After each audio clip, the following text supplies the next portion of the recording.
Instead of conjuring up a new Joe Rogan, ask yourself why you lost the old one. Because he used to be on your side. He smokes pot on the air. I don't think he's that much of a far-right ideologue. I don't think his mind is completely inflexible. His neck, yes. But not his mind. And he's expressed unease with some things Trump is doing, as has a certain disgruntled former employee named Elon Musk.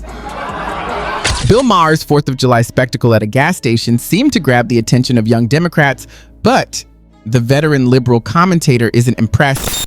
Rather than embracing Gen Z's energy, he's pushing back, almost demanding a refund on their enthusiasm. According to Maher, this generation isn't the groundbreaking movement some hoped for. With recurring plot missteps and political blunders, it feels more like an unwelcome reboot than a fresh start. He tore into progressive favorite causes with precision, delivering a scathing critique that pierced through the bubble of youthful optimism. Brace yourself. There's no cushion here and no safe space for this sharply served roast. Seriously, this is a serious problem for Democrats. Less than 1 in 4 Democrats under 30 say they're proud to be an American. 54% say they're embarrassed by it. Embarrassed? Like America's your mom picking you up at school?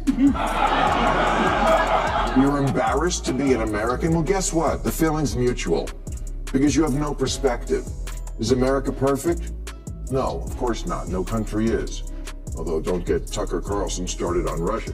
That number is alarming, but it signals something deeper. It's the kind of statistic that makes you set aside your coffee and seriously consider how to breathe new life into society. When 1 in 4 young Democrats has already abandoned the country, we are confronting more than just a generational divide. We are staring into an almost unimaginable void. A nation under attack can endure, but when its own youth no longer believe it's worth defending, the fabric begins to unravel. America is far from flawless. No country is. Yet, compared to much of the world, it still represents a peak of human achievement.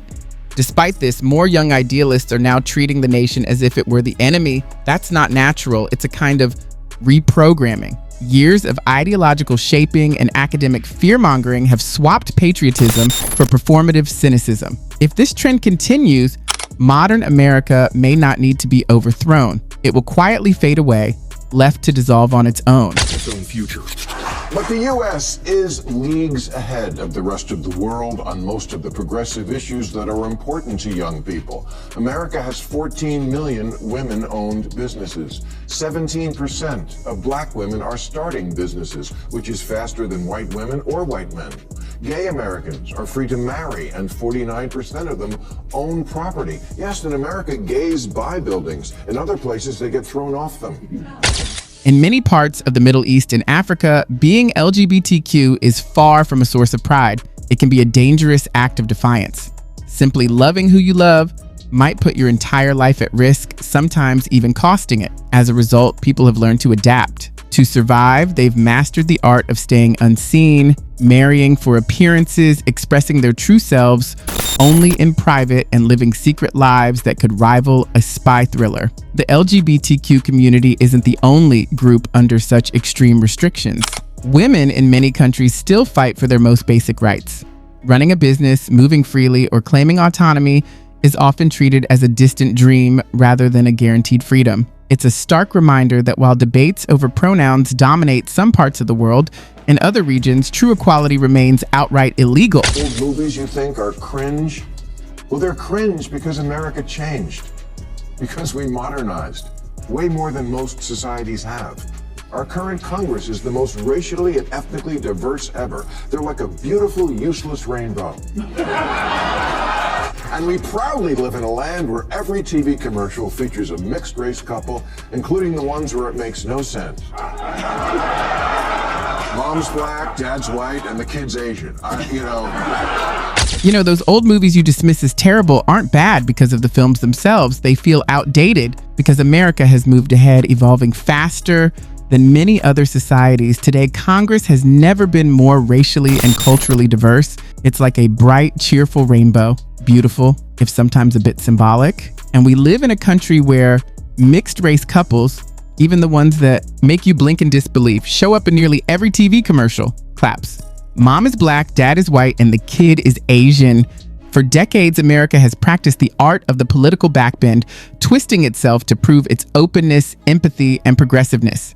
Every administration, red or blue, has tried the diversity dance with policies, programs, and slogans. On paper, it all looks noble. Don't offend anyone, respect everyone, and maybe throw in a rainbow logo for good measure. But when does striving to do more start to backfire? Diversity is meant to unite, not trap us in endless debates. Too often, it becomes a performance, leaders competing to appear enlightened while the public grows more divided. In its effort to be inclusive, America sometimes loses sight of its bigger goals. Perhaps the next act of patriotism won't be another diversity initiative, but a reminder that true togetherness isn't measured by labels. Real unity is found where common ground exists. Seriously, this is a serious problem for Democrats. Less than 1 in 4 Democrats under 30 say they're proud to be an American. 54% say they're embarrassed by it. Embarrassed? Like America's your mom picking you up at school? You're embarrassed to be an American? Well, guess what? The feeling's mutual. Because you have no perspective. Is America perfect? No, of course not. No country is. Although don't get Tucker Carlson started on it. People in other countries would risk everything just to enjoy the freedoms Americans often take for granted. The right to speak out, to love freely, to express themselves, to chase any dream that keeps them awake at night, and to protest. For millions around the world, these liberties are nothing more than fantasies, luxuries paid for with blood rather than ballots. Yet it seems an increasing number of young Americans have developed an aversion to gratitude.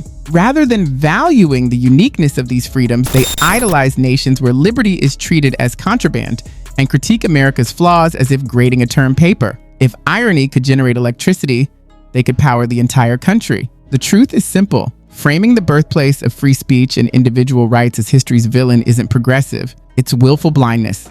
No nation is perfect, but ignoring the sacrifices that secured these privileges risks passing a generation that may discard them entirely, believing they were never worth protecting in the first place. The reason I'm so mad at the Democrats is because as a voter, the issues that were important to me were democracy and the environment. And now, there's no one to champion or defend either of them because you, with your aggressively anti-common sense agenda and exclusionary attitude, blew it. You lost everything. House, Senate, White House, Supreme Court, and left us completely unprotected and ready to be violated. Watching what drives so many young Democrats today is genuinely disheartening. You'd expect defending democracy and free expression to be top priorities, but they aren't. Instead, regimes that treat liberty like a crime are oddly captivating to them. While these young Americans enjoy the very freedoms they seem eager to critique, they often romanticize nations that censor, control the press, and punish dissent. Let's inject a little humor. Imagine those other countries are actually doing anything better. How would that help us? Would thought police replace free speech, censorship replace the Constitution, and a state-mandated life replace liberty? That's not progress. It's using a Wi-Fi connection to simulate oppression.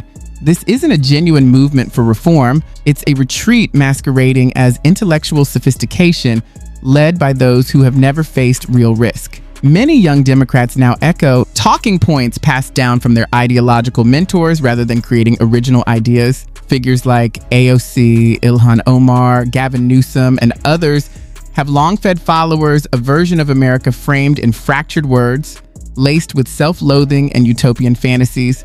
Even though such systems would imprison them for a fraction of what they post online, they treat admiration for these illiberal regimes as a trendy virtue signal rather than appreciating life in one of the most free, prosperous, and opportunity-rich nations in history. Praising the illiberal while disparaging the free is a strange inversion of patriotism, with consequences that are becoming painfully clear. We've cultivated a generation that sees love of country as a social vice to be suppressed, mocked, or eliminated. They think they're fighting injustice, but in reality, they weaken national unity. You don't need external enemies for a divided home to collapse, just influencers with microphones convincing the next generation that the house was never worth keeping. The thought leaders in the Democratic Party party keep encouraging and not rebuking the idea that America is cringe, the Democrats are doomed. Alyssa Slotkin's right. Liberals are weak and woke, especially the white ones, and they indulge all sorts of nonsense from their kids, a pattern that then continues on in the Democrats. I'll say it again, because it bears repeating. If courage came pre-installed, today's Democrats wouldn't stand a chance. At the faintest stir of controversy, the party that once embodied bravery and resolve collapses as easily as a flimsy lawn chair. When a radical faction shouts loud enough, Democratic leaders bow instead of leading. This is panic, not progress. They've lost both the public and their direction, so consumed with appeasing the far-left echo chamber. The average American isn't calling for a cultural revolution. They're asking for basic stability and common sense. Yet, Democrats keep offering ideological purity tests in place of practical solutions. They could restore some of their credibility and perhaps even help the nation if they found the backbone to stand up to their most extreme factions. But as long as wokeness and weakness dominate, they remain captive to the chaos. Praising incremental changes while the ship sinks is hardly leadership. It's calling the Titanic's deck chairs a triumph. Democrats are doomed. Alyssa Slotkin's right. Liberals are weak and woke, especially the white ones, and they indulge all sorts of nonsense from their kids, a pattern that then continues on in the Democratic Party. It's all the gender stuff, the insistence that men can have babies and such, all the you do all day, it was all made in America. Your smartphone, your Grubhub, your freedom to about America, that's all American stuff. Democrats need to face a harsh truth. If they want to reclaim their former strength, they must distance themselves from the noisy, performative crowd. From the start, this alliance has been toxic, resulting in years of political ineffectiveness. By letting their loudest and often youngest voices set the agenda, retweeting every trending hashtag, and yielding to every radical demand, the party has turned itself into a Twitter focus group. Meanwhile, voters are worried about real-life issues: rising food costs, personal safety, and whether they can even afford a night at the movies. Online applause for identity politics, cancel campaigns, and virtue signaling cannot replace addressing these concerns. The problem isn't that Democrats lack principles. Their moral compass has simply been guided by college-aged activists who see microaggressions in every subtlety. For the GOP to halt its decline, it must reclaim the center ground, the space where most Americans actually live.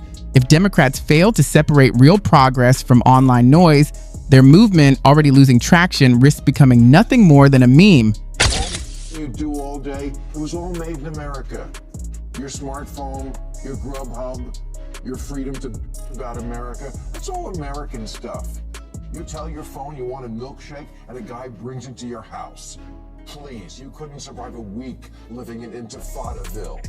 You're like the girl in White Lotus who was going to live in a Buddhist monastery and then lasted one day. Indeed, exactly. The irony couldn't be clearer. Oblivious to the fact that a single tweet could bring a midnight knock, or worse, in the countries they idolize, they preach justice and resistance while sipping iced lattes over Wi-Fi. Their favorite daydream is playing fearless rebels, toppling oppression. In reality, they'd crumble like fragile plaster when confronted with true censorship, violence, or authoritarian rule, quickly retreating to the world of free refills, free speech, and an open press. When protected by the very rights they criticize, it's easy to pretend to revolt. The United States faces no real enemies. The danger exists only in their imagination. Yet countless nations genuinely suppress dissent, and those young activists would be powerless guests, mistaking moral posturing for real influence. If this mindset deepens, America won't need outside threats. Its own self-loathing could be enough to bring it down. The solution is simple: step back, recognize that freedom is a privilege, defend it intelligently, and stop romanticizing systems that would silence you at the first sign of opposition. Today is the day to start. Appreciate reality even if it doesn't trend online. And for those following along, a reminder: like, subscribe, and stay tuned. You just got a clarity boost that